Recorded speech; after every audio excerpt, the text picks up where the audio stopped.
A motor car. Gad, what have I been missing? Yet he has a certain air.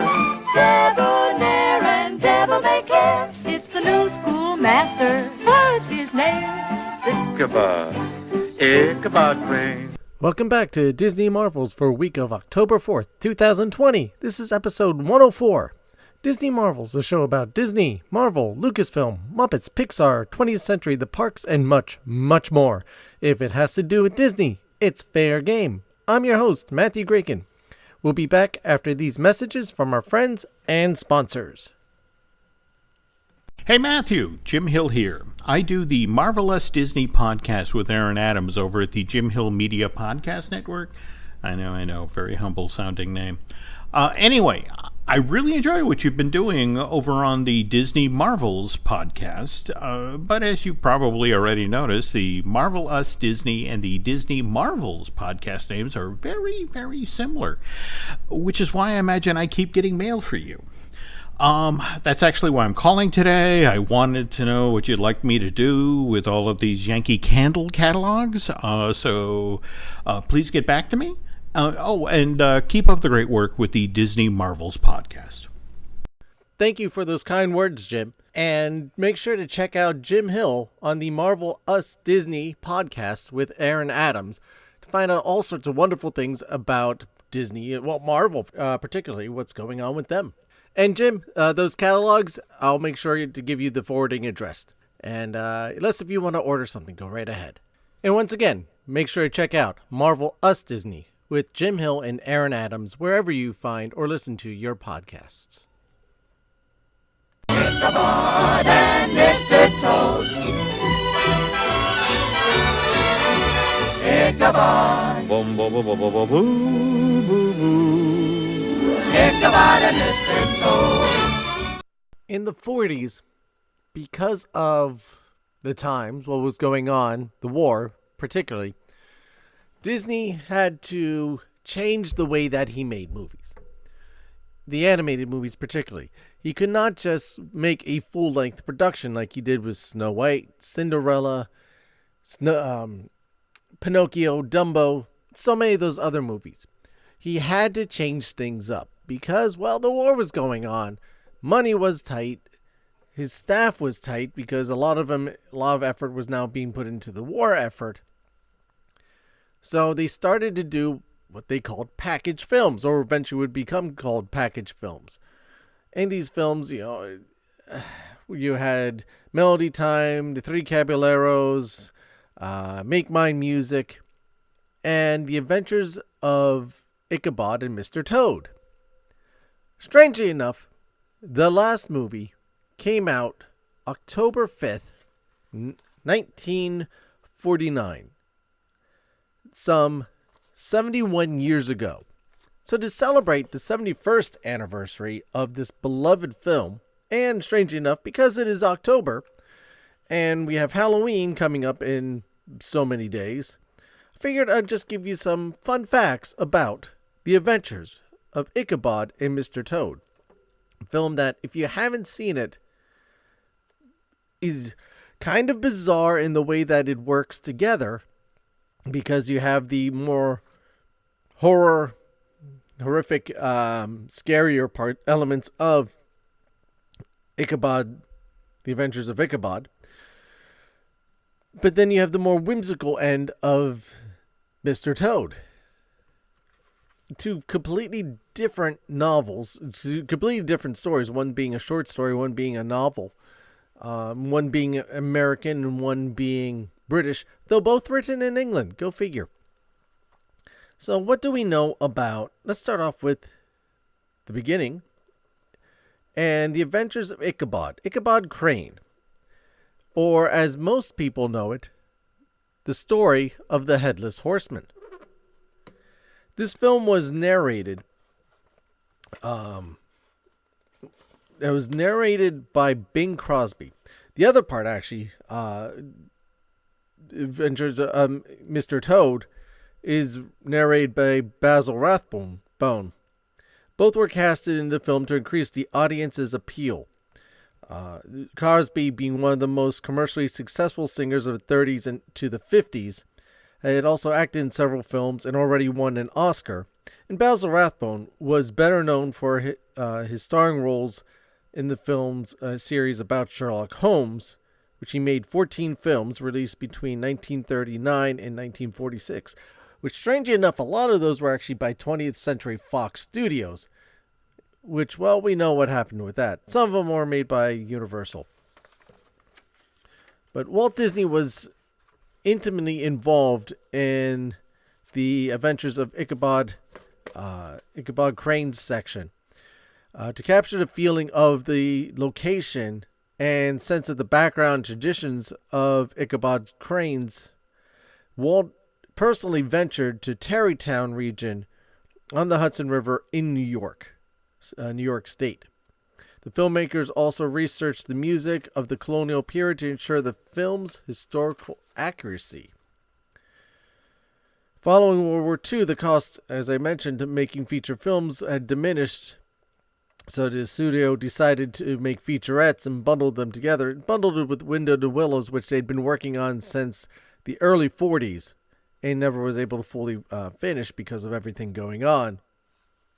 Originally, they were going to call this movie Two Fabulous Characters, but later they altered it to The Adventures of Ichabod and Mr. Toad.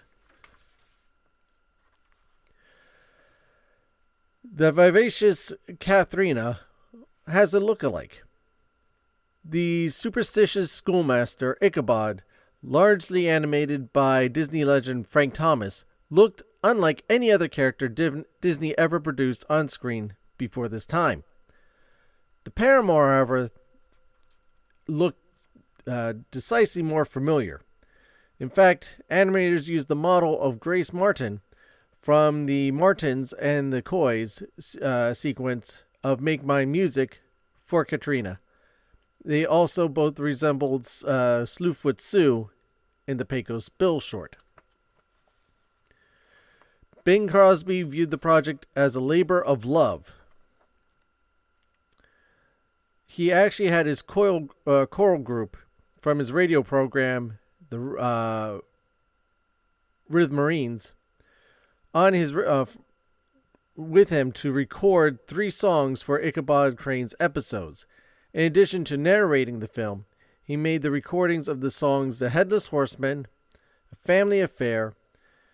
He made it a family affair. He invited his sons, Gary, the twins Philip and Denise, and Lindsay to join him in the recording studios.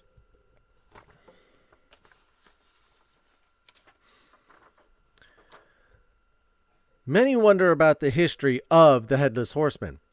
Although the Headless Horseman made his first appearance in Washington Irving's Legend of Sleepy Hollow, which was first published in England in 1820, it wasn't until about 1917 in the U.S. edition that gave him his backstory of possibly being a Haitian trooper whose head had been carried away by a cannonball in some nameless battle during the Revolutionary War.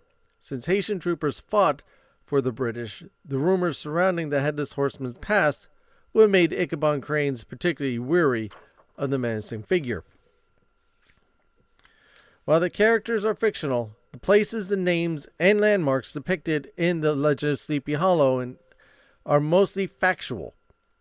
That the Tarrytown of the short story of the village of Tarrytown in Westchester County, New York, is founded by the Dutch settlers in the 17th century and is located about 25 miles north of Midtown Manhattan in New York City. Some of the other landmarks are located in nearby villages in northern Tarrytown, which was long nicknamed Sleepy Hollow, and was officially renamed to this in 1996. If you're driving up the highway there, you will see exits for Sleepy Hollow. Washington Irving himself was buried in Sleepy Hollow Cemetery. Thrushell Ravenscroft was originally going to sing the Headless Horseman song, which again I just said Bing Crosby sang. His version of the song, though, can be heard on a compilation CD, Walt Disney Archives Collection, Volume 1. Information that the Headless Horseman died in the nameless battle of the American Revolutionary War from 1775 to 1784, is not unreasonable. As I mentioned, the province of New York had some major campaigns of wars, war and battlegrounds, such as the Battle of Long Island in 1776 and the landing of Kip's Bay, also in 1776. However, Washington and Irving probably took the inspiration from the Battle of White Plains, which took place in 1979, which took place only 10 miles from Tarrytown and Sleepy Hollow. The American general, William Heath, wrote in his memoirs that they witnessed a Haitian horseman being decapitated by a cannonball during the battle. The body of the Haitian soldier was supposedly buried in an unmarked grave in a graveyard off of Tarrytown's old Dutch church by the townspeople. So there's some interesting facts about Ichabod's adventure. Now, going to the other side, the adventures of Mr. Toad, or also better known as The Wind in the Willows. There's a connection to another film, a favorite film of mine. If you're an avid listener, you know it's Who Framed Roger Rabbit. One of my favorites, none other than Who Framed Roger Rabbit. The Toon Patrol, the quote-unquote cops that work for Judge Doom, were designed and patterned after the Weasels from Disney's version of The Wind in the Willows. Wind in the Willows, Agnes McBadger tells Ratty and Mole that something has to be done about Toad, as he is spending too much money. This is actually a sly dig at Roy O. Disney, who was always complaining to the animators about his brother Walt, who was spending way too much money on movies, theme parks, etc. The idea to produce the film based on The Wind in the Willows, which was novelized in 1908, was suggested to Walt in 1938, since the novel featured anthropomorphic animals, in which was thought animation style is easy for adaptation. Disney secured the rights to the novel that same year. The full name of Disney's version of Mr. Toad is J. Thaddeus Toad Esquire. This is actually not based on the novelization of Mr. Toad, which is just Toad. This is Disney's name, expanding upon the name, giving it a little more character. Even if you go to the attractions, or in Walt Disney World's version, which no longer exists, but he has a epitaph, he has a gravestone in the Haunted Mansion, which has his full name, J. Thaddeus Toad Esquire, engraved upon it. The Horse of Brom Bones. Oh, this is actually, going back to the other, I went the wrong way here. Brom Bones, which features prominently in the story of Ichabod. My notes are out of order, I apologize. The story calls him the Daredevil. He's mostly the untamed horse which only Brom can ride, and he's constantly tricks which keep the riders constantly at risk. Poorly Brom likes it this way. Going back finally to The Wind in the Willows. The novel The Wind in the Willows, which was one of the most popular works by Kenneth Grahame, but it was not really a professional writer. This is actually the second book, though, of his that Disney adapted, the first one being The Reluctant Dragon in 1941, I believe it was. He spends most of his life raised through the ranks of employee of the Bank of England until he retired in 1908, where he published a few literary works between 1890 and the 1900s. His literary output, though, is small. He gave up after writing and publishing these novels. Of these two movies, do you like either one better? Are you familiar with them? What do you like about these movies? Do you have a favorite character? Let us know. Join the conversation on Facebook. Disney.com, I apologize. Facebook.com/Disney Marvels Podcast, or our Facebook group, Facebook.com/group/Disney Marvels Podcast. You can also find us on Twitter at Disney Marvels and the Instagram at Disney Marvels Podcast. You can email the show with your answers or suggestions for episodes, or just to do towards episodes, to DisneyMarvels@gmail.com. You can also leave voice messages through the Anchor app and website, and if you do that, you may hear yourself on the show as part of the show. Links to everything is in the show notes. I want to thank you for your time. I know how little time we all have these days and how crazy life is. And everything is going on and spinning, and the holidays are coming up before we know it, the end of the year, and what's going on next. And the fact that you're taking some time out to listen and hopefully use it as an escape from all the craziness going on means a lot to me. It really does. I can't thank you enough for spending time with me as I talk about all sorts of Disney stuff. Best thing to do, though, if you can, if I can, just borrow a couple more seconds of your time, go onto iTunes, rate the show, give it a rating, leave a comment if you want, that's optional, but we have a whole bunch of 5-star ratings right now, only 5-star ratings, and I feel truly blessed that you've done that for me. Those of you who have not leave a rating yet, it's not too late, it's not too early, go ahead and do it now. It just helps promote the show. The more ratings that we get, the more people find out about the show, and the more people start listening, and therefore we get a bigger Disney family. And as Walt believed in a big Disney family, so did I. So do I. But if you can't go on iTunes and do it, just tell someone that you know who likes Disney. Listen to the Disney Marvels podcast. You'll hear a lot of interesting things going on over there. You never know who will show up. Don't forget to subscribe to the show while you're at it. This way you always know when new episodes are posted. But while you're at it, also consider becoming a premium subscriber to help the show out. You can do this over at the anchor.fm/DisneyMarvels/support. Or you can find our Patreon page. Link to both of those are in the show notes. Through Patreon, you get some fun little stuff too.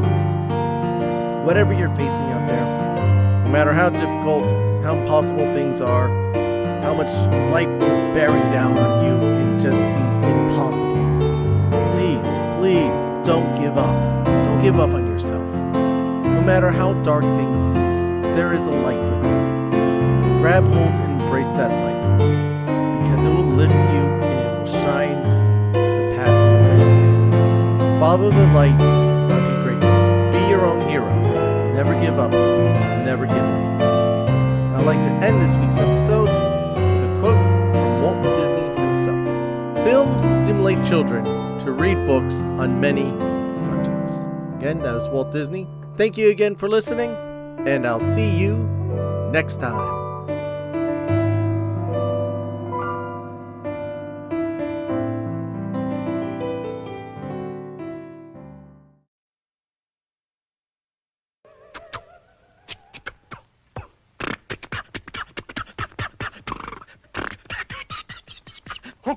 Ratty.